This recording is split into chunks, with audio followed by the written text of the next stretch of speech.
আপনারা যারা আমাদের এই গল্পগুলো শুনতে ভালোবাসেন তাদের জন্য আজকের গল্প শতদল ভট্টাচার্যের লেখা ওরা আছে। দুন এক্সপ্রেসে যাচ্ছি। গন্তব্যস্থল বেশি দূরে নয়, এই গয়া। আমার গাড়ি চড়তে বেশ ভালো লাগে। কোথাও বেড়াতে যাব মনে হলে পেখম মেলে মন নাচতে থাকে। কিন্তু এবারে তো বেড়াতে যাচ্ছি না, যাচ্ছি পিতৃপিণ্ড দান করতে। যতক্ষণ কাজ সুসম্পন্ন না হচ্ছে ততক্ষণ বেশ চিন্তা থাকে বই কি। কাজেই সেই ভাবনায় ডুবে আছি। গাড়ি আপন গতিতে চলছে। আমার সামনের আর এক যাত্রীও বাইরের দিকে চেয়ে মহাভাবনায় মগ্ন। কাহাতক মুখ বন্ধ করে যাওয়া যায়? ভদ্রলোককে তাই জিজ্ঞেস করলাম, কত দূর যাবেন? আমার কথায় ভদ্রলোকের যেন ধ্যান ভাঙল। সে বললে, এই তো গয়া। আমি বললাম, আরে আমিও যাচ্ছি গয়াতে, বাবার কাজ করতে। ভদ্রলোক বললেন, আমিও। আমি এসব ব্যাপারে নবিশ। দুনিয়া বেরিয়ে আসি, সাহসে মোটামুটি কুলিয়ে যায়, কিন্তু তীর্থস্থানে গিয়ে ক্রিয়াকলাপ করতে কেমন যেন ঘাবড়ে যায়। অথচ গোড়া ব্রাহ্মণ বংশের ছেলে, মাঝে মাঝে এরকম দায়িত্ব আসে কাঁধে। ভদ্রলোককে যেন বড় সহায় হিসেবে পেলাম। বললাম, ভালোই হলো, আমরা গয়ায় একসাথে থেকেই কাজ করব, কেমন? আমার কথায় ভদ্রলোকের উৎসাহ জাগলো বলে মনে হলো না। তবু আবার বললাম, কি কিছু বলুন। ভদ্রলোক যেন নির্বিকার, বললেন, বেশ তো। ভদ্রলোকের গন্তব্যস্থল আর উদ্দেশ্য জেনে প্রথমে যতটা উৎসাহ পেয়েছিলাম, ভদ্রলোকের নিরাসক্তি ভাব দেখে সে উৎসাহ উবে গেল। শুনেছি ধর্মীয় কাজকর্মের ব্যাপারে গয়ায় ভারত সেবাশ্রম সংঘই নির্ভরযোগ্য সহায়। যাত্রীদের সাহায্য করার আছিলায় অনেক প্রতিষ্ঠান সেখানে গড়ে উঠেছে, যাদের পাল্লায় যাত্রীদের দুর্ভোগের শেষ থাকে না। আমিও তাই ঠিক করেছি ওনাদেরই শরণাপন্ন হব। ভদ্রলোককে সে কথা বলে বললাম, আপনি? ভদ্রলোক যেন উদাসীন, সেভাবেই বলল, দেখি কি করা যায়। আবার উনি জানলা দিয়ে মুখ ফিরিয়ে চিন্তায় ডুব দিলেন। আর বিরক্ত করা ঠিক নয় মনে করে আমিও চুপ করে বসলাম। কিছুক্ষণ পর ভদ্রলোকই কথা বললেন, আমিও ভারত সেবাশ্রম সঙ্গে উঠব ভাবছি। তারপর একটু থেমে বললেন, ওনাদের কাছে যেতেই হবে। স্বামীজির কাছে একটা দারুণ সমস্যার সমাধান চাইতে হবে। শ্রাদ্ধাদির ব্যাপারে নানা রকম সমস্যা থাকে, কাজেই জিজ্ঞেস করা বাঞ্ছনীয় নয় কি সেই সমস্যা। তবে কৌতূহল বেজায় একটা বিশ্রী জিনিস। যদি নিজে থেকে কিছু বলেন তাই একটু খেই ধরিয়ে দিলাম। হ্যাঁ, ওনারা নানা রকম সমস্যার বিধান দিতে পারেন। ভদ্রলোক বোধ হয় আমার কথায় সহানুভূতি খুঁজে পেলেন। বললেন, কিন্তু আমার সমস্যা যে বড়ই সাংঘাতিক। আমি আন্দাজ করতে পারছি না ওনার সমস্যা। ওনার মুখের দিকে তাকিয়েই রইলাম। একটু থেমে ভদ্রলোক বললেন, শুনবেন? ব্যাপারটা কিন্তু সাংঘাতিক। আমি বললাম, আপত্তি না থাকলে বলুন, মন হালকা হবে। ভদ্রলোক বললেন, বারবারই শুনেছি ত্রৈলোক্যনাথ বলছে আমার পিণ্ডিটাও দিয়ে দেবেন। ওই ওই আবার বলল, যখন তখন যেখানে সেখানে বলছে, শয়নে স্বপনে অফিসে বাথরুমে, কোথাও ছাড়ছে না। মাঝে মাঝেই বলে যাচ্ছে এক কথা। এই ট্রেনে কতবার বলেছে জানেন? বলতে বলতেই ভদ্রলোক যেন উত্তেজিত হয়ে উঠলেন।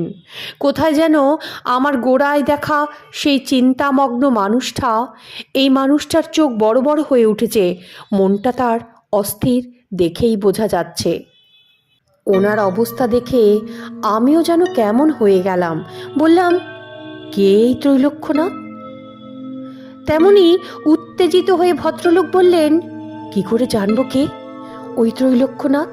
ওকে আমি চিনি না, নাম পর্যন্ত শুনিনি আগে। ঠিক সেই সময়ে হঠাৎ ইঞ্জিনের বিকল হুইসেলের শব্দে আমরা দুজনাই চমকে উঠলাম।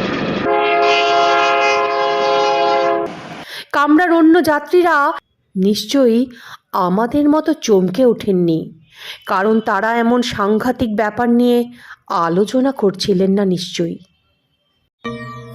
6 বছর আগে বাবা মারা গেছে। বাড়িতে কথাবার্তা বলে ঠিক করলাম গয়ায় পিণ্ডি দেব। আত্মীয় স্বজনের সঙ্গে ঘরে বসে ঠিক হয়ে গেল কবে যাব, কিভাবে করব। যেই ঠিক হয়ে গেল অমনি মশাই ঘটল একটা বিচিত্র ঘটনা। কানের কাছে কে যেন বলে উঠল, আমার নাম ত্রৈলোক্যনাথ, আমার পিণ্ডিটা দিয়ে দেবেন। সেই থেকেই ওই ত্রৈলোক্যনাথের বলার আর বিরাম নেই জানেন।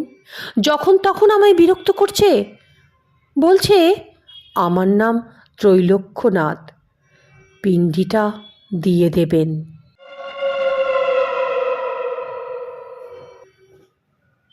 কথাটা শুনে আমার গায়ে কাঁটা দিল। বিস্ফারিত চোখে বললাম, কে এই ত্রৈলোক্যনাথ? ভদ্রলোক উত্তেজিত হয়েই ছিলেন, আরও চিৎকার করে বললেন, বললামই তো মশাই, চিনি না চিনি না। আমি বললাম, আপনি না চেনেন, বাড়ির কেউ তো চিনতে পারে, আত্মীয় স্বজনদের কেউ না কেউ তো চিনবেই। ভদ্রলোক বললেন, শুনুন বলি। প্রথমে 2-1 দিন কথাটার আমল দিলাম না, কিন্তু ত্রৈলোক্যনাথ যখন বলে চলল তখন ঘাবড়ে গেলাম। প্রথমে কদিন আত্মীয় স্বজনদের কাছে খোঁজ খবর করে বেড়ালাম ত্রৈলোক্যনাথ নামে কাউকে কেউ চেনে কি না। কিন্তু অদ্ভুত ব্যাপার, জানেন, কেউ চেনে না। তারপর হাজার চেষ্টা করলাম কোনো মৃত বন্ধুর নাম ত্রৈলোক্যনাথ কিনা মনে করতে, কিন্তু সে চেষ্টাও বৃথা গেল। এতটুকু বলে ভদ্রলোক থামলেন। ওনার কাহিনী আমায় খুব উত্তেজিত করে তুলেছে। আমি বললাম, তারপরই মশাই শেষ চেষ্টা করে বেড়ালাম। বহু সমাজে দেখবেন বংশতালিকার বই আছে, আমাদেরও আছে, কিন্তু সেখানেও পেলাম না ত্রৈলোক্যনাথের সন্ধান। উৎকণ্ঠিত হয়ে আমি বললাম, তাহলে এবার কি হবে? ভদ্রলোক বললেন, এবার বুঝেছেন তো ব্যাপারটা কতটা সাংঘাতিক সমস্যা? ত্রৈলোক্যনাথ একদণ্ড আমায় স্থির থাকতে দিচ্ছে না। আমি শিউরে উঠে বললাম, সত্যি বড়ই সাংঘাতিক। এরকম ব্যাপার ঘটলে আমি কি করতাম কে জানে। শুনেছি অনেক দুষ্ট আত্মা আছে যারা নিজেদের গতি হয় না বলে অন্য আত্মাদের মুক্তিপথে নানা রকম বাধা সৃষ্টি করে। এসব কথা ভাবতে ভাবতে আমরা গয়ায় পৌঁছে গেলাম। ভদ্রলোকের সঙ্গে থেকে আর বিরক্ত করলাম না। স্টেশন থেকেই ছাড়াছাড়ি হয়ে গেল। ওনার মতো উনি কাজ করুন, শান্তি পান। পরদিন ফল্গু নদীর তীরে পিণ্ডি দিতে গিয়ে ভদ্রলোককে দেখতে পেলাম দূরে। তিনিও বসেছেন পারলৌকিক ক্রিয়া করতে। কোনো কথা হয়নি আর। ফেরার দিন প্ল্যাটফর্মে আবার দেখা ওনার সঙ্গে। আমি তো কৌতূহলী ছিলাম, জিজ্ঞেস করলাম, শেষ পর্যন্ত কি হলো? এক কামরায় দুজনে চড়লাম। ভদ্রলোক বলতে লাগলেন, স্বামীজিদের বলতে ওনারা বললেন, যেই হোক ওই ত্রৈলোক্যনাথ যখন আপনাকে পিণ্ডির জন্য সমানে অনুরোধ করছে, আপনি দেবেন। এরকম ঘটনা মাঝে মাঝে ঘটে, এর অনেক কারণ আছে। তার একটা কারণ জেনে রাখুন।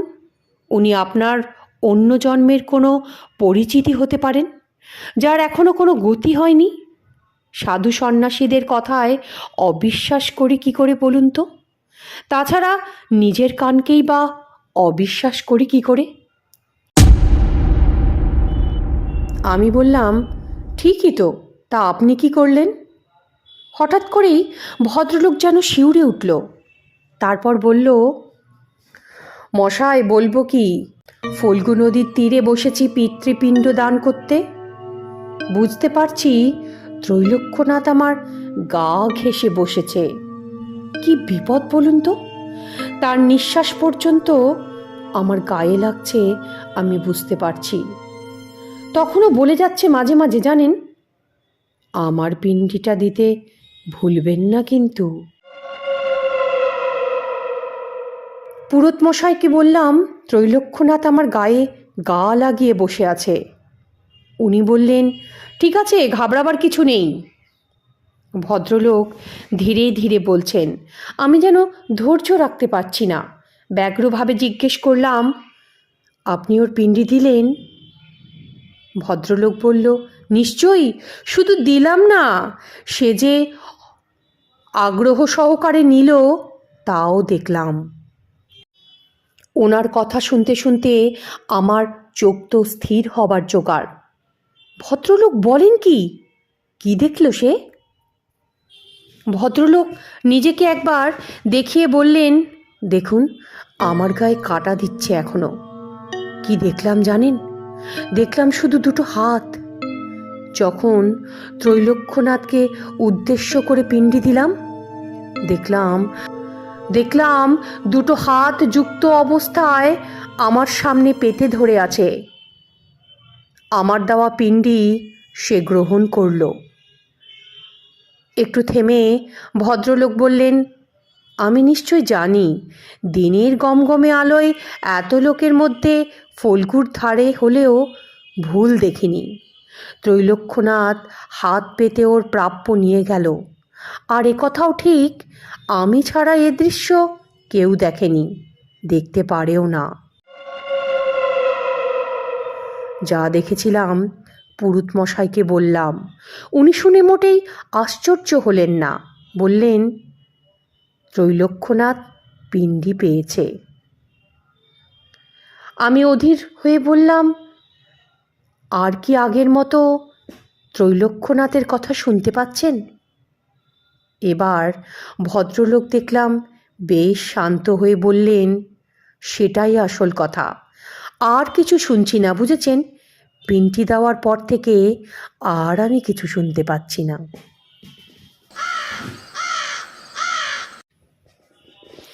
আমার এই গল্পটা যদি আপনাদের ভালো লাগে, চ্যানেলটাকে লাইক, সাবস্ক্রাইব আর শেয়ার করতে ভুলবেন না কিন্তু। আপনাদের একটু ভালোবাসা আমাদের আগ্রহটাকে 100 গুণ বাড়িয়ে দেয়।